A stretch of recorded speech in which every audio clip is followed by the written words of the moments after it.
La folie des genres, de la gauche, imposée à nos enfants, est un acte de maltraitance envers les enfants, tout simplement. Voici mon plan pour arrêter la mutilation chimique, physique et émotionnelle de notre jeunesse. Dès le premier jour, je révoquerai les politiques cruelles de Joe Biden concernant ce qu'on appelle les soins d'affirmation de genre. Ridicule. Un processus qui permet de donner aux enfants des bloqueurs de puberté, mutiler leur apparence physique et, en fin de compte, pratiquer une chirurgie sur des enfants mineurs. Pouvez-vous croire à cela? Je signerai un nouveau décret exécutif demandant à chaque agence fédérale de cesser tous les programmes qui promeuvent le concept de transition de sexe et de genre à n'importe quel âge.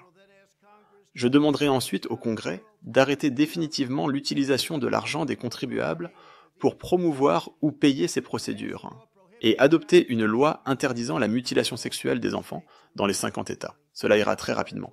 Je déclarerai que tout hôpital ou prestataire de soins de santé qui participe à la mutilation chimique ou physique de jeunes mineurs ne répondra plus aux normes fédérales de santé et de sécurité pour Medicaid et Medicare et sera immédiatement exclu du programme.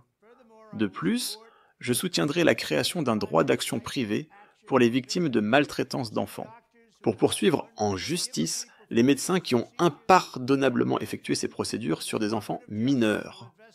Le ministère de la Justice enquêtera sur l'industrie pharmaceutique et les grands réseaux hospitaliers pour déterminer s'ils ont délibérément dissimulé les effets secondaires horribles à long terme des transitions de sexe dans le but de s'enrichir au détriment de patients vulnérables, dans ce cas-ci, des patients très vulnérables. Nous enquêterons également pour déterminer si l'industrie pharmaceutique, ou d'autres, ont commercialisé illégalement des hormones et des bloqueurs de puberté, qui ne sont en aucun cas homologués ou approuvés pour cet usage. Mon ministère de l'Éducation informera les États et les districts scolaires que si un enseignant ou un responsable scolaire suggère à un enfant qu'il pourrait être piégé dans le mauvais corps, qu'ils feront face à de graves conséquences, y compris violation potentielle des droits civiques pour discrimination sexuelle et la suppression des financements fédéraux.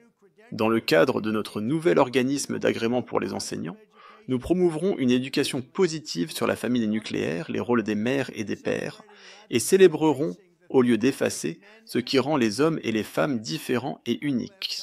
Je demanderai au Congrès d'adopter un projet de loi établissant que les seuls genres reconnus par le gouvernement des États-Unis sont le genre masculin et féminin, et qu'ils sont attribués à la naissance. Le projet de loi rendra également clair qu'il interdit aux hommes de participer au sport féminin, et nous protégerons les droits des parents pour qu'ils ne soient pas contraints de permettre à leur enfant mineur d'assumer un genre qui est nouveau et une identité sans le consentement des parents. L'identité ne sera pas nouvelle, et ce ne sera pas sans le consentement des parents. Aucun pays sérieux ne devrait dire à ses enfants qu'ils sont nés avec le mauvais genre, un concept qui n'a jamais été entendu dans toute l'histoire de l'humanité. Personne n'a jamais entendu parler de cela, de ce qui se passe aujourd'hui. Tout cela a commencé lorsque la gauche radicale l'a inventé il y a quelques années. Sous ma direction, cette folie prendra fin.